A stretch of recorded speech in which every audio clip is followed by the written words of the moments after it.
We now have the Indian Prime Minister Narendra Modi giving an address. Let's cut straight to that. More infrastructure, more investment, more growth और more jobs की नई संभावनाओं से भरा हुआ है। और एक नया क्षेत्र और खुला है और वो है ग्रीन जॉब्स का।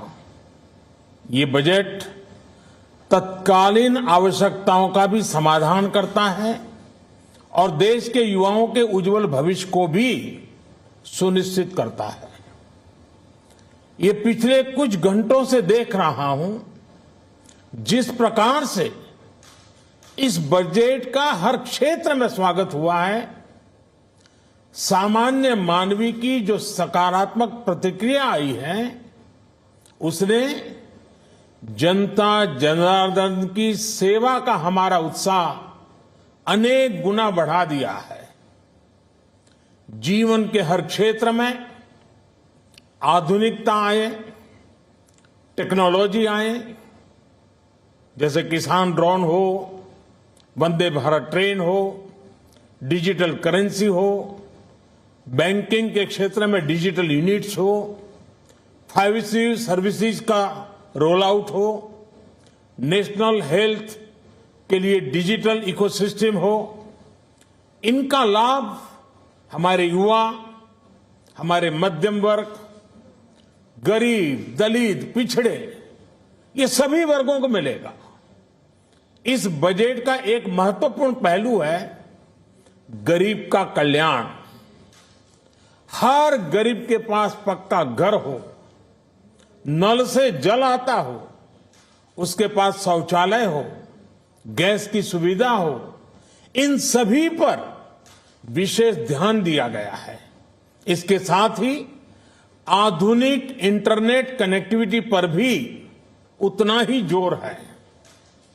जो भारत के पहाड़ी क्षेत्र हैं, हिमालय का पूरा पट्टा, जहां जीवन आसान बने, वहां से पलायन ना हो, इसे ध्यान में रखते हुए भी नई घोषणा की गई है। हिमाचल, उत्तराखंड, जम्मू कश्मीर, नॉर्थ ईस्ट ऐसे क्षेत्रों के लिए पहली बार देश में पर्वतमाला योजना शुरू की जा रही है। ये योजना पहाड़ों पर ट्रांसपोर्टेशन और कनेक्टिविटी की आधुनिक व्यवस्था का निर्माण करेगी और इससे हमारे देश के जो सीमावर्ती गांव है, बॉर्डर के गांव है, जिसका वाइब्रेंट होना जरूरी है, जो देश की सिक्योरिटी के लिए भी आवश्यकता है, उसको भी बहुत बड़ी ताकत मिलेगी। भारत के कोटि कोटि जनों की आस्था मां गंगा की सफाई के साथ साथ किसानों के कल्याण के लिए एक महत्वपूर्ण कदम उठाया गया है। उत्तराखंड, उत्तर प्रदेश, झारखंड, बिहार, पश्चिम बंगाल, इन राज्यों में गंगा किनारे नेचुरल फार्मिंग को प्रोत्साहन दिया जाएगा। इससे मां गंगा की सफाई का जो अभियान है, उसमें मां गंगा को केमिकल मुक्त करने में भी बहुत बड़ी मदद मिलेगी। बजट के प्रावधान यह सुनिश्चित करने वाले हैं कि कृषि लाभप्रद हो, इसमें नए अवसर हो, नए एग्रीकल्चर स्टार्टअप्स को प्रोत्साहन देने के लिए विशेष फंड हो, या फिर फूड प्रोसेसिंग उद्योग के लिए नया पैकेज। इससे किसानों की आय बढ़ाने में बहुत मदद मिलेगी। एमएसपी खरीद के माध्यम से किसानों के खाते में 2.25 लाख करोड़ रुपए से भी ज्यादा सीधे ट्रांसफर किए जा रहे हैं। कोरोना काल में एमएसएमई यानी हमारे छोटे उद्योगों की मदद और उनकी सुरक्षा के लिए देश ने लगातार अनेक निर्णय लिए थे, अनेक प्रकार की मदद पहुंचाई थी।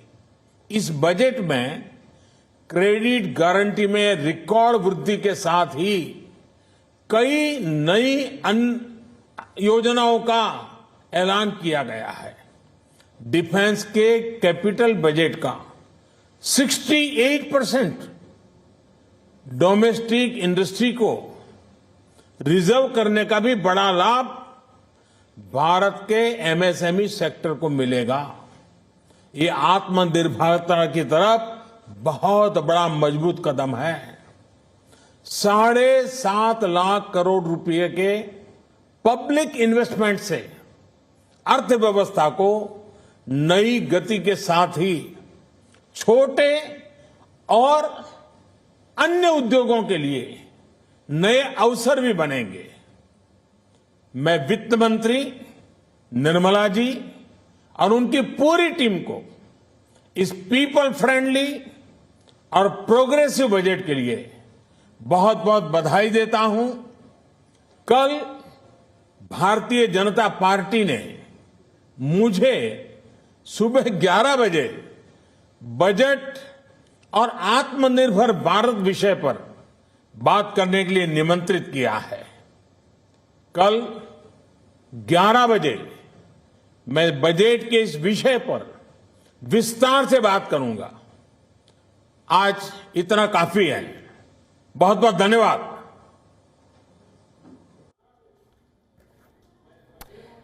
That was the Indian Prime Minister Narendra Modi talking of the Union Budget 2022 as a budget full of possibilities. The Prime Minister laid focus on the possibility of green jobs, 5G services and creating a digital ecosystem for different healthcare services, which is something the budget also highlighted.